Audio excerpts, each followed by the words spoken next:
Hello दोस्तों, नमस्कार। हमारे यूट्यूब चैनल में आप सभी का फिर से स्वागत है। आज हम आपके लिए लेकर के आए हैं बहुत ही इंटरेस्टिंग और बहुत ज़्यादा इम्पॉर्टेंट टॉपिक, दार्शनिक पद्धति से द्विआधारी पद्धति में कैसे बदलें। ये तो अगर अभी तक हमारे चैनल को सब्सक्राइब नहीं किया तो कृपया सब्सक्राइब कर लें और ज़्यादा से ज़्यादा शेयर कर दें और बेल आइकन को भी दबा दें, जिससे जितनी सारी भी अपलोड होने वाली न्यू वीडियो होगी उसकी नोटिफिकेशन मिलती रहेगी। तो चलिए, सबसे पहला चीज़ अगर हम बात करें दार्शनिक अंक पद्धति। दार्शनिक अंक पद्धति होता क्या है? तो जैसे अगर मान लो हम कोई संख्या लिखते हैं, तो जितनी भी सारी संख्या लिखते हैं सबका सब उसमें 10 अंकों का उपयोग करते हैं। 10 अंक का मतलब इसमें अगर बात करें तो 0, 1, 2, ठीक है, यानी 1 से 0 से लेकर कहाँ तक तो 9 तक कोई भी अगर संख्या बनाना हो तो इसमें कितने अंकों का प्रयोग किया जाता है? तो 10 अंकों का। तो अगर आपसे कभी पूछे कि दार्शनिक अंक पद्धति होता क्या है, तो ध्यान रखना कि दार्शनिक अंक पद्धति में 10 अंक 0 से लेकर कहाँ तक 9 तक, तो 10 अंकों का प्रयोग किया जाता है। जैसे अगर मान लो यहाँ लिखना है 1995, तो 1995 में इन्हीं 10 में से उपयोग किया गया अंक, तो ये आपका कहलाएगा दार्शनिक संख्या। ठीक है, दार्शनिक अंक पद्धति का संख्या। लेकिन अगर हम बात करें द्विआधारी अंक पद्धति में, यानी बाइनरी नंबर सिस्टम, जिसको हम कहते हैं इंग्लिश में क्या कहते हैं, बाइनरी नंबर सिस्टम, इसका उपयोग जो है कंप्यूटर में आपका बहुत ज़्यादा होता है। तो आपको ध्यान रखना है कि बाइनरी नंबर सिस्टम यानी द्विआधारी अंक पद्धति में किसी भी संख्या को निरूपित करने के लिए केवल 2 अंकों का प्रयोग किया जाता है, और वो 2 अंक कौन सा? तो 0 तथा 1। ठीक है, इन्हीं 2 अंकों का उपयोग करके हम किसी संख्या को बदल सकते हैं, यानी लिख सकते हैं। कोई भी अगर दार्शनिक अंक पद्धति है और उस दार्शनिक अंक पद्धति की संख्या को द्विआधारी में बदलना हो, तो अब हम कैसे बदलेंगे, चलिए देखिए। ठीक है, तो आप पहले इतना ध्यान रखना कि दार्शनिक अंक पद्धति में 10 अंकों का प्रयोग करके संख्या बनाते हैं, जबकि द्विआधारी अंक पद्धति में किसी भी संख्या को निरूपित करने के लिए केवल कितने अंकों का? तो 2 अंक, और वो 2 अंक कौन सा है? तो 0 और 1। तो 0 और 1 का उपयोग करके ही हम किसी संख्या को निरूपित करते हैं। तो चलो अब हम पढ़ेंगे दार्शनिक अंक पद्धति से द्विआधारी अंक पद्धति में कैसे बदलेंगे। ठीक है, यानी डेसिमल नंबर सिस्टम से बाइनरी नंबर सिस्टम में हम कैसे बदलेंगे। तो आपको ये पढ़ाने से पहले, यानी दार्शनिक अंक पद्धति से द्विआधारी अंक पद्धति में बदलने से पहले आपको एक चीज़ ध्यान रखना है कि दार्शनिक अंक पद्धति का जो आधार होता है वो 10 होता है। ठीक है, दार्शनिक अंक पद्धति का आधार कितना होता है? 10। अगर कोई संख्या ऐसे लिखा हुआ और यहाँ नीचे 10 लगा हुआ है, इसका मतलब ये कौन सा अंक पद्धति का संख्या है? तो दार्शनिक अंक पद्धति। लेकिन अगर द्विआधारी अंक पद्धति की बात करें तो इसका आधार कितना होता है? 2। द्विआधारी का मतलब 2 आधार वाला अंक पद्धति यानी संख्या। तो अगर मान लो आपके पास है 101 और यहाँ 2 लिखा हुआ, इसका मतलब हम 101 नहीं पढ़ेंगे, इसको कितना पढ़ेंगे? 101। इसका मतलब 101 नहीं होता है, बल्कि इसका मान कुछ और होते हैं। क्यों? तो यहाँ आधार कितना है? 2 आधार का मतलब इसमें केवल 2 ही अंक का उपयोग किया गया, 0 और 1। तो सबसे पहले बदलने सीखेंगे, उसके बाद पता चलेगा कि ये 101 कितने मान का हुआ है, यानी इसको दार्शनिक अंक पद्धति में अगर लिखना हो तो ये किसके बराबर होगा। तो सबसे पहले अगर हम बात करें तो लिख सकते हैं कि दार्शनिक संख्या को द्विआधारी संख्या में बदलने का तरीका। ठीक है, बहुत ही आसान है। अगर आपको भाग देने आता है तो बहुत ही आसान है, और 2 का भाग तो नॉर्मली सबको जानते हैं और शेषफल लिखने भी जानते हैं। तो सबसे पहले अगर हम यहाँ से लिखना चाहें तो हम लिख सकते हैं कि दार्शनिक अंक पद्धति दार्शनिक संख्या को द्विआधारी संख्या में बदलना।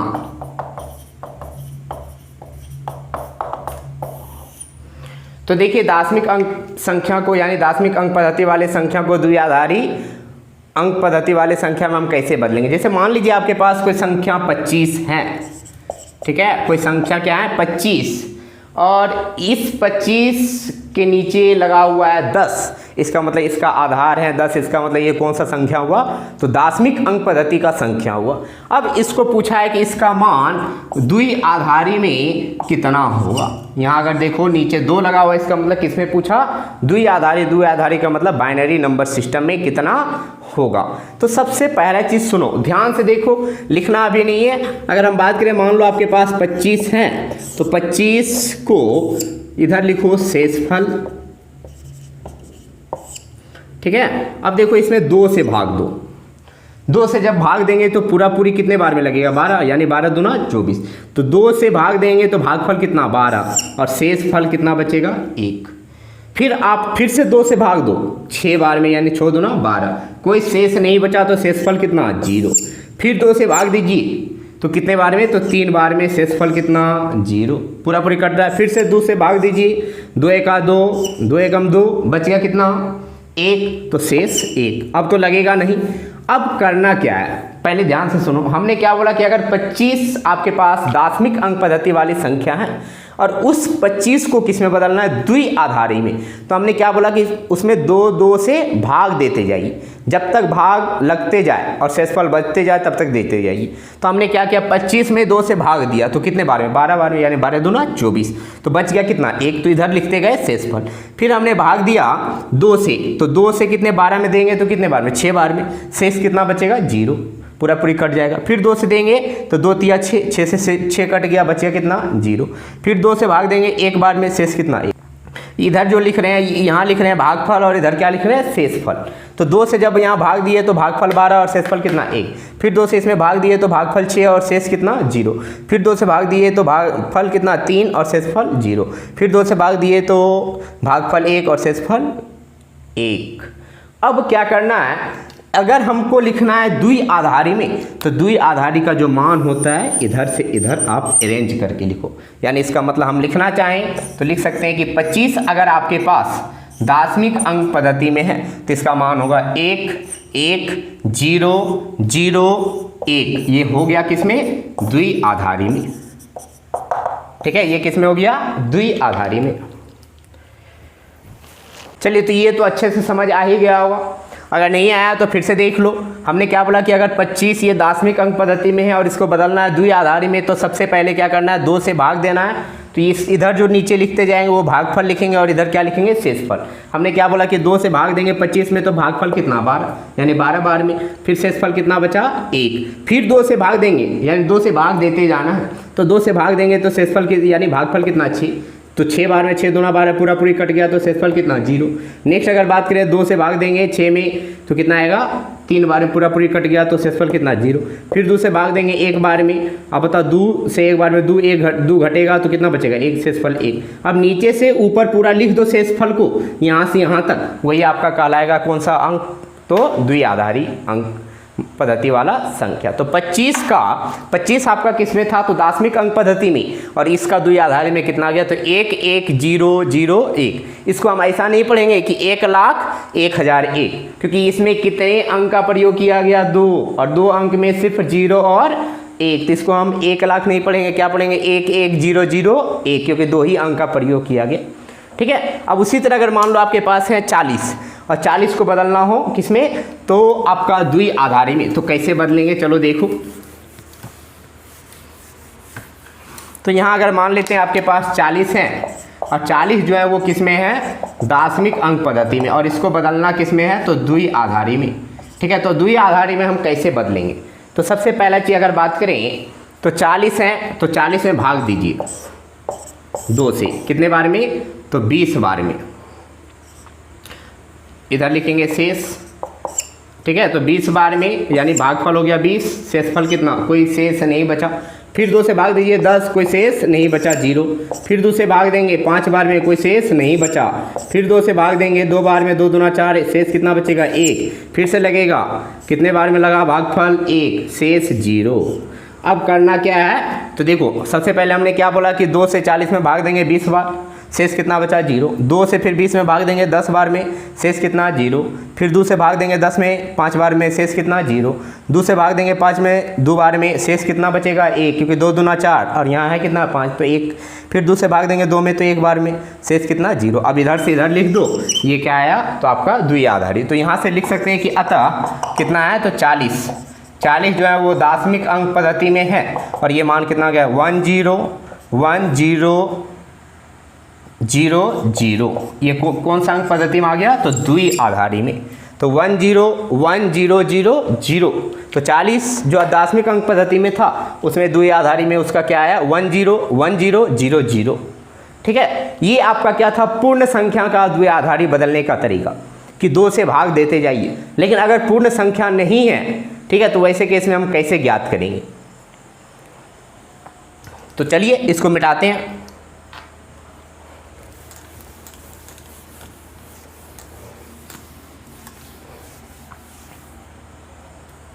तो दूसरा अगर हम बात करें कौन सा संख्या, दशमलव वाला संख्या।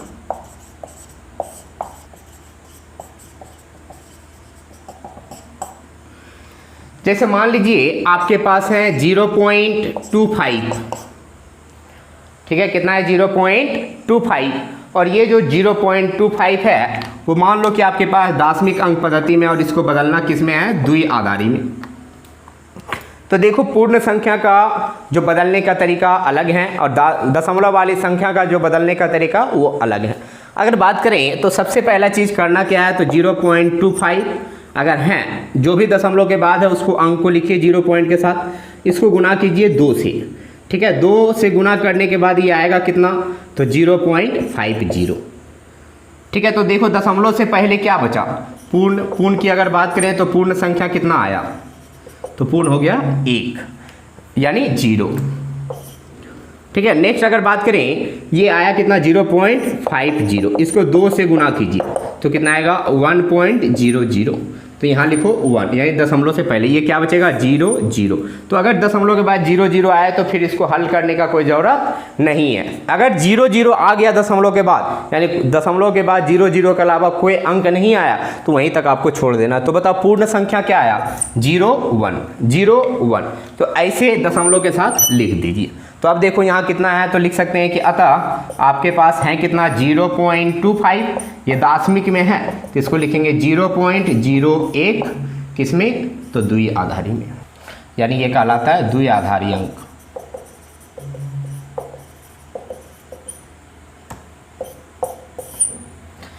ठीक है, तो सबसे पहले हमने क्या बोला फिर से एक बार देख लो कि अगर दशमलव वाली अंक है तो दशमलव के बाद वाला जो अंक है उसको लिखिए 0 पॉइंट, जैसे यहाँ 0.25 है तो 0.25 को सॉल्व गुना कीजिए कितने से 2 से, तो क्या आएगा 0.50। तो दशमलव से पहले कितना है 0, फिर 0 लिख ही चुके हैं तो यहाँ कितना बचा 0.50 गुना कितने से करेंगे 2 से, कितना बचा 1.00। अगर दशमलव के बाद 0 0 आ गया यानी दशमलव के बाद कोई अंक नहीं आया 0 के अलावा तो वहीं पे स्टॉप कर देंगे। तो बताओ इस दशमलव से पहले यहाँ क्या है 0, दशमलव से पहले यहाँ क्या है 1, तो इसको क्या लिखेंगे ऊपर से नीचे। तो कितना लिखेंगे 0.25 था तो 0 पॉइंट कितना लिखेंगे 0 1, ये किस में आ गया तो द्विआधारी। चलो अगर दूसरा एग्जाम्पल की अगर हम बात करें तो कैसे, नेक्स्ट अगर बात करें देखो मान लो आपके पास है 0.625, ये आपका दशमिक में है और इसको बदलना किस में है द्विआधारी में। तो द्विआधारी में बदलने के लिए अभी जस्ट हम बताएं कि 0.625 को गुना कीजिए 2 से, कितना आएगा तो 5 दूना 10 बच गया 1 4 2 दूना 4 और 1 5 6 दूना 12 यानी 1 पॉइंट इतना। अब पूर्ण संख्या लिखो, पूर्ण संख्या का मतलब वही द्विआधारी अंक, तो द्विआधारी अंक का मतलब हुआ पूर्ण। तो पूर्ण संख्या जब लिखेंगे तो आपके पास यहाँ पूर्ण संख्या ये वाला बचा 1 तो 1 को यहाँ लिखेंगे तो आपके पास शेष क्या बचेगा तो 0.250। फिर 0.250 को कितने से गुना करेंगे तो 2 से, जब 2 से गुना करेंगे तो 0 5 दूना 10 2 दूना 4 और 1 5 इतना आएगा। यहाँ देखो दशमलव से पहले कितना है 0 तो यहाँ 0 लिखो, दशमलव के बाद क्या बचा तो 0.500, इसको फिर से 2 से गुना कीजिए तो कितना आएगा 0 0 5 दूना 10 यहाँ दशमलव यहाँ, तो यहाँ 1 आ गया। अब देखो दशमलव के बाद क्या बचा, 0.000, यानी कोई अंक नहीं बच रहा है, 0 आ गया तो यहीं तक छोड़ देना। तो अब क्या करना, ऊपर से नीचे लिख देना। तो अगर 0 पॉइंट, तो लिख सकते हैं कि अतः 0.625 दशमिक अंक पद्धति में है, और इसको द्वि आधारी में तो 10 यानी 0 पॉइंट कितना होगा, तो 0.101 ये किस में होगा, तो द्वि आधारी में। तो आप उम्मीद करते हैं कि ये आपको अच्छी तरह से समझ में आ गया होगा। नहीं तो चलो एक बार फिर से देख लो। बात करें तो हमने क्या बोला कि 0.625 आधार कितना है, 10, इसका मतलब ये दशमिक अंक पद्धति में, और इसको बदलना किस में है, द्वि आधारी में। तो हमने क्या बोला कि अगर दशमलव के बाद वाला अंक है तो उसको 2 से गुना करते जाइए, और जो पूर्ण अंक आ रहा है यानी द्वि आधारी अंक, उसको राइट साइड में लिखते जाइए। तो यहाँ से अगर 0.625 को 2 से गुना किए तो 1.250 आया, तो द्वि आधारी अंक कितना, 1। फिर देखो क्या बचेगा शेष, 0.250, इसको 2 से गुना करेंगे तो 0.500, तो द्वि आधारी अंक क्या बनेगा, दशमलव से पहले वाला यानी 0। नेक्स्ट फिर हम क्या बचा, 0.500, इसको गुना करेंगे किससे, 2 से, तो कितना बचेगा, तो 1.000। तो यहाँ 1 ले लेंगे तो हमारे पास सिर्फ क्या बचेगा, दशमलव बाद 0, तब करने का कोई ज़रूरत ही नहीं है। कुछ भी करेगा फिर से 0 आएगा, कोई मतलब ही नहीं है। तो यहाँ से क्या आ गया, 0.625 को लिखना हो तो इसको पॉइंट के साथ लिखना है, तो 0.101। तो क्या लिखेंगे, 0.625 अगर दशमिक में है तो इसको द्वि आधारी में क्या लिखेंगे, तो 0.101 द्वि आधारी यानी आधार 2। यानी जब तक ये 0 सबका सब नहीं आएगा तब तक 2 से गुना करते रहना। ठीक है, उम्मीद करते हैं कि आपको बहुत अच्छी तरह से समझ में आ गया होगा। चलिए आज यहीं तक, बहुत बहुत धन्यवाद। अब नेक्स्ट वीडियो में आपसे मिलते हैं, द्वि आधारी से दशमिक अंक पद्धति में कैसे बदलेंगे। ठीक है, चलिए बहुत बहुत धन्यवाद।